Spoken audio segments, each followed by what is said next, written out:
A very warm good afternoon to all of you. Myself, Dr. Manmeet Kaur Bhoi, Associate Professor in Shri Shankaracharya Technical Campus, Bhilai, Chhattisgarh, presenting the presentation on the topic Heating Effect, UV Radiation and Trapped Depth Parameters of Rare Earth Doped Yttrium Oxide for dosimetry applications. Let's start with the outline first. Starting with the introduction, we will follow the presentation with synthesis, characterization results, thermoluminescence studies of the prepared phosphors, and at last, the conclusions and the future perspective. Let's start with the introduction first. The term luminescence was first introduced by Ilhard Wedman in 1888. It is a phenomena which involve absorption of energy and the subsequent emission of a light. The word luminescence was originated by a Latin word lumen, which means light. There are various types of luminescence, but in this representation, I'm going to discuss about the properties and the result obtained only in the case of a thermoluminescence property. But before going on further, let's understand the luminescence mechanism. A material that converts certain type of energy into an electromagnetic radiation are termed as phosphorus. Phosphors are usually made up of a host material and an activator. These host materials are maybe in the form of an oxides or nitrides or aluminates, etc. Hence, in order to understand the luminescence process, let us consider a host material and an activator, showing excitation as well as radiative and non-radiative return to the ground state. To increase the luminescence efficiency, it is necessary to suppress this non-radiative return to the ground states, and which can be done by adding a sensitizer or co-activator in the host material. This sensitizer or co-activator transfers its energy to the activator and hence increases the luminescence efficiency through radiative transition. Here, in this presentation and in this work, we had chosen erbium oxide as a host material and erbium as an activator. Now one question arises in our mind that due to available of all the various oxides and nitrates, why we had chosen the yttrium oxide as a host material and erbium as an activator. The reason is that both yttria and the erbium are having the same cubic crystal structure. On the other hand, the atomic radii of yttrium oxide is 1.78 angstrom, whereas the atomic radii of erbium is 1.75 angstrom, which are very much close to each other. Hence, on incubulating erbium into the yttrium oxide is very beautifully occupy the lattice parameters or beautifully occupy the space of an yttrium oxide. That's why we are choosing erbium as an activator when we are using yttrium oxide as a host material. Now the synthesis of the prepared phosphors. Out of the available of various numbers of methods such as co-precipitation, sol gel, hydrothermal, microemulsion method, we had chosen the combustion methods for the preparation of the prepared erbium doped yttrium oxides. But why we had chosen the combustion synthesis methods for this preparation? The reason is this method is a very cost effectiveness method. It requires very low processing temperature. It is a self-propagating method. When it gets started, it burns all the fuel present over there. It is a very economical, attractive, and easy method. And last, the product that obtained after using the combustion synthesis method gives a very high purity products. That's why we had chosen combustion synthesis method for the preparation of the erbium doped yttrium oxide nanophosphors. This is the synthesis techniques that we have adopted for the preparation of the erbium doped oxides.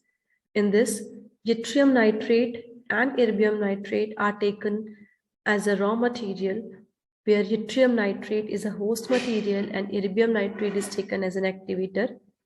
In this, urea were used as a fuel. The stoichiometric amount of these three materials are mixed in a mortar pestle for 1 hour to form a thick paste-like material. That paste-like material is transferred to a muffle furnace already preheated at 700 degrees centigrade. As we had kept this foamy set, we had kept this paste material into a muffle furnace. It gets ignited, producing a huge flame, and within a milliseconds, it converts into a foamy product. This foamy product is kept within the muffle for 30 minutes for the annealing, and after that, it comes taken out from the muffle furnace and moved into a mortar pestle and mixed there for 1 hour, so that we can obtain a pure and fine powder of the erbium doped yttrium oxide nanophosphor. This obtained powder was further used for the characterization purpose and for studying the thermoluminescence properties of the prepared nanophosphors. Now here are some of the characterization results which we had obtained from the prepared phosphors. First, let's start with the XRD diffraction pattern. Figure 1.5 show you the XRD pattern of an erbium doped yttrium oxide nanophosphors, in which urea was used as a fuel. All the peaks exhibit body-centered cubic structure with a space group IA3206. The obtained peaks are well matched with a JCPDS data number 411106. The obtained P reveals that the particle size are very small in nature. For the calculation of the average crystallite size, which we had calculated with the help of a Debye-Scherer formula, we had chosen 4 peaks having an angle at a 29.10 degree, 33.73, 48.61 and 57.44 degrees centigrade. After calculating the crystallite size with the help of a Debye-Scherer, we have found that the average crystallite particle size was found to be 17.58 nanometer. To determine the inner structure of nanophosphors, TEM image was carried out at an accelerating voltage of 20 kilovolt. The figure operator reveals that all the particles are spherical in shape, having a diameter in the range of 5 nanometer to 60 nanometer. A histogram was also plotted with the help of an ImageJ software, in which 60 individual particles were chosen, and a histogram was plotted showing the particles in the range from 5 nanometers to 27 nanometers. It shows that the maximum particles are of the diameter of 22 nanometer. The results obtained in case of a XRD and in the TEMs are very much close to each other. After the characterization results, let us see the thermoluminescence results obtained in case of a prepared nanophosphors. To have a detailed study about the thermoluminescence, following effects are studied. First, by studying the effect of erbium concentration on the TL intensity, and another one by varying the UV radiation dose on the previous phosphors.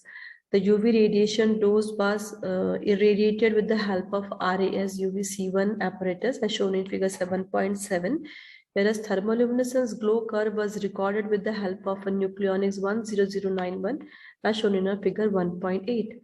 Let's start the first effect of the erbium concentration on the prepared samples. Figure 1.9 shows you the effect of the erbium concentration on the TL intensity. In each and every mole concentration, a single and a prominent glow curve was obtained. From figure, it was very much clear that as we go on increasing the concentration of an erbium ions, intensity increases. After a particular mole concentration, as we go on further increasing the mole concentration, the intensity or the TL glow curve decreases. Here, the maximum intensity was found for the 2 mole percentage of erbium, and after that, on further increasing the mole concentration, the thermoluminescence intensity decreases. Now, one question arises that what was happening actually as we go on increasing the mole concentration, the intensity decreases. The reason is when the concentration of the dopant ion increases, luminescence center increases. Since these luminescence centers are surrounded by non-luminescent center, therefore the released charge carrier cannot combine directly with the luminescent centers and the energy is transferred non-radically through yttrium oxide to the activator, which result in the decrease in the luminescence emission. This effect is known as a concentration quenching effect, and this is the reason that as we go on increasing the mole concentration, intensity decreases after a particular concentration of a dopant ion. Another effect which we had studied is the effect of the UV radiation doped on the prepared phosphors. Here the three figures A, B and C shows you the effect of the different UV radiations on 1 mole percentage, 2 mole percent and 3 mole percent of the erbium doped iron. Here also a single and a prominent glow curve is obtained, and from the figures obtained and from the obtained glow curve, it was very much clear that as we go on increasing the UV radiation doped, thermoluminescence intensity increases, and after a particular UV radiation dose, the thermoluminescence glow curve decreases. Here, the maximum intensity or the maximum TL glow curve was obtained for the 10 minutes of UV radiation, and after that, on further increasing the UV radiation dopes, thermoluminescence glow curve decreases. The reason behind this is, as on increasing the UV radiation time, greater number of charge carriers are released, which increases the trap density, results in increase in the TL density. But after a specific exposure time, trap starts to destroy, results in decrease in the TL intensity.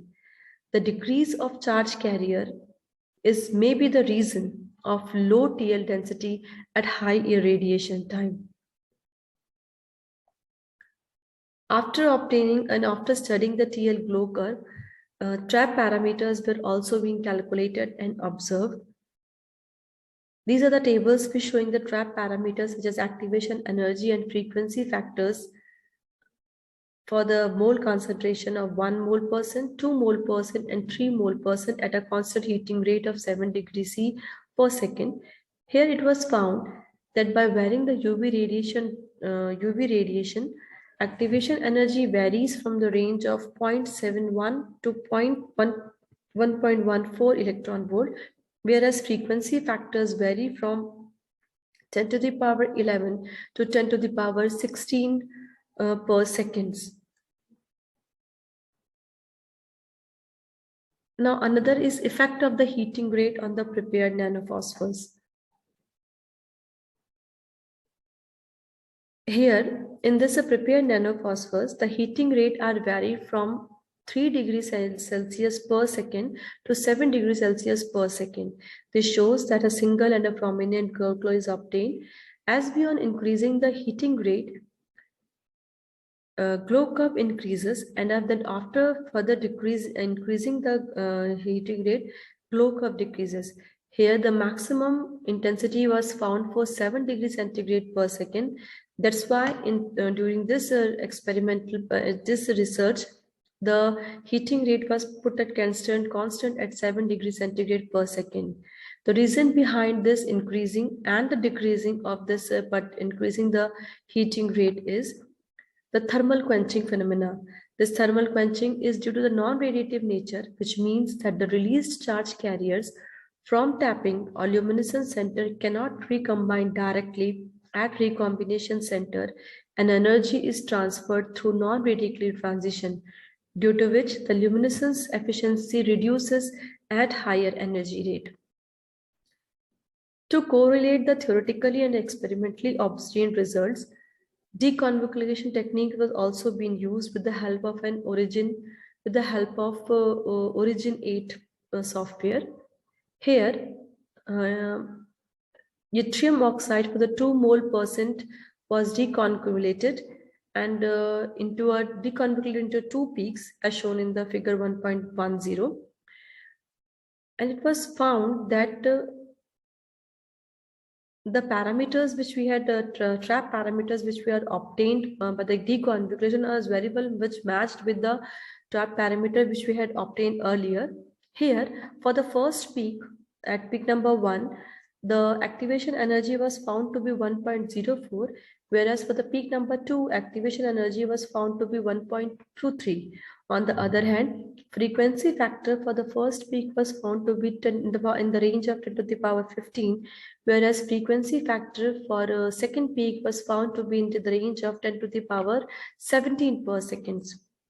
From these obtained result, we can very much say that these obtained data can be useful in the case of an dosimetric application.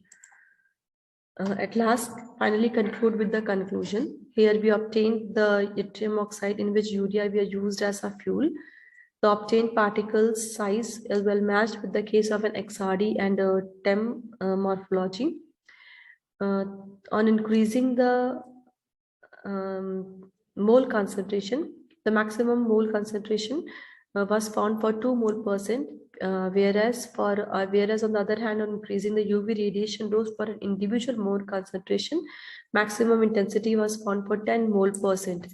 And during the configuration of the 2 mole percentage, it was found that the obtained results are well matched with the theoretical as well as experimental results, and it may be useful for the next further dosimetric applications. Thank you and have a nice day.